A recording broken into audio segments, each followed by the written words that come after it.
Joining us now, NBC's Yamiche Alcindor from Atlanta and Alexi McCammon, hosts of the In Sync with Alexi podcast. She is also an MSNBC political analyst. So, Yamiche, what are you hearing from Harris's campaign about her speech today?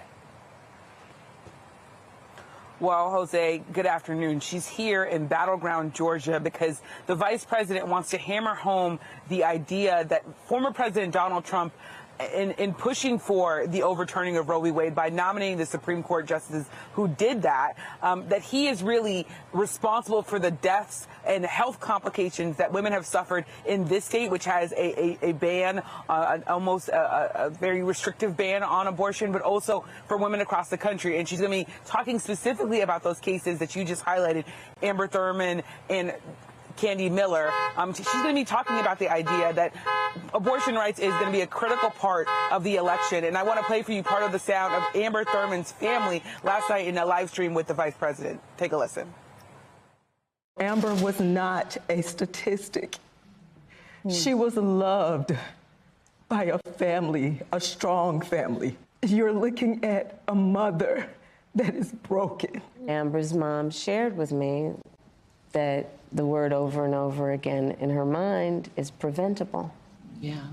Preventable. This story is a story that is sadly not the only story of what has been happening since these bans have taken place. So as I said, the vice president is really going to be leaning into personal stories. And as she was talking about, this ProPublica investigation found that the state officials in Georgia have found, this committee that was focusing on abortions have found that those two women's deaths were preventable abortion deaths because one of them did not get the access to the medical care she needed. Her medical team waited and waited and waited until she got really sick. And she leaves behind a young boy, that's Amber Thurman. And then there's another mother, Candy Miller, who leaves behind 3 children.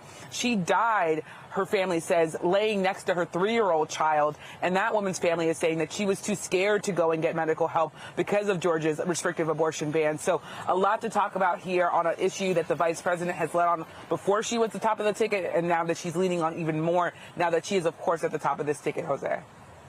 Yeah, Alexi, polling shows a tight race in Georgia between Vice President Harris and Donald Trump. How big is abortion in cases like these to women, especially in battleground states like Georgia? How important is this to voters?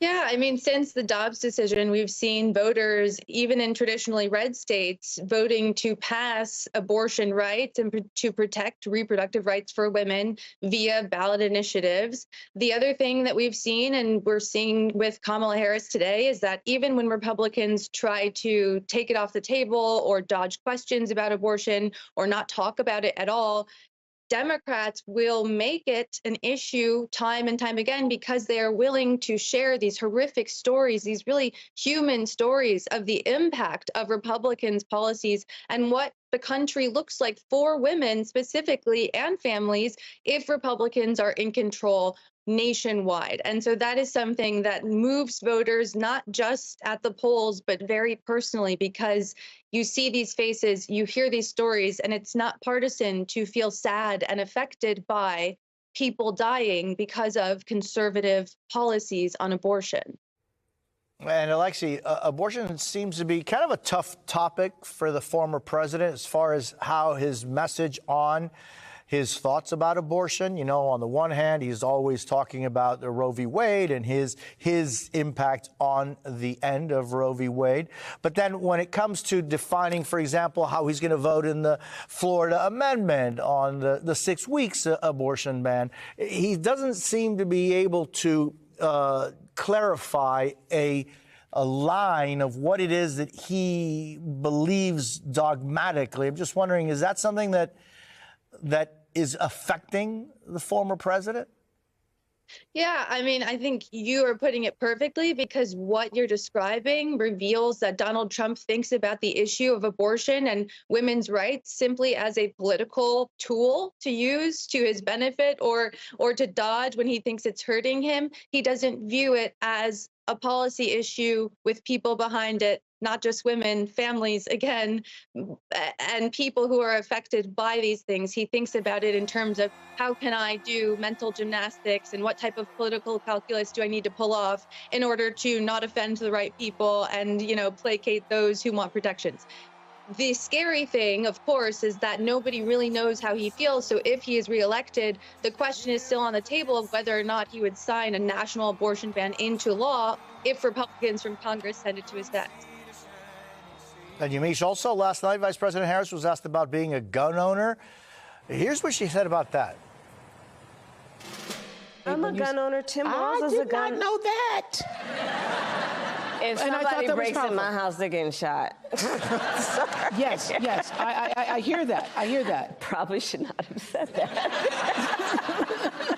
But My staff will deal with that later. Yamiche, how are people reacting to this?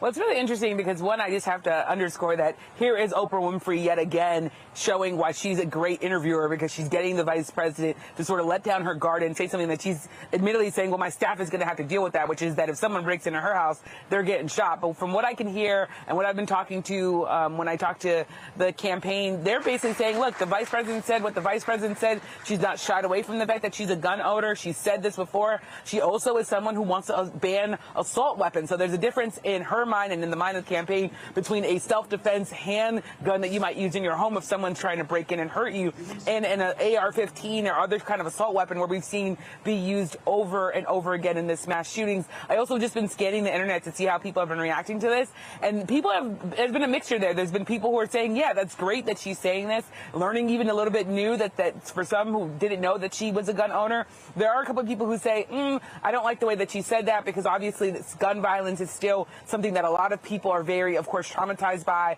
But it's an interesting thing that she is, of course, the vice president sticking by.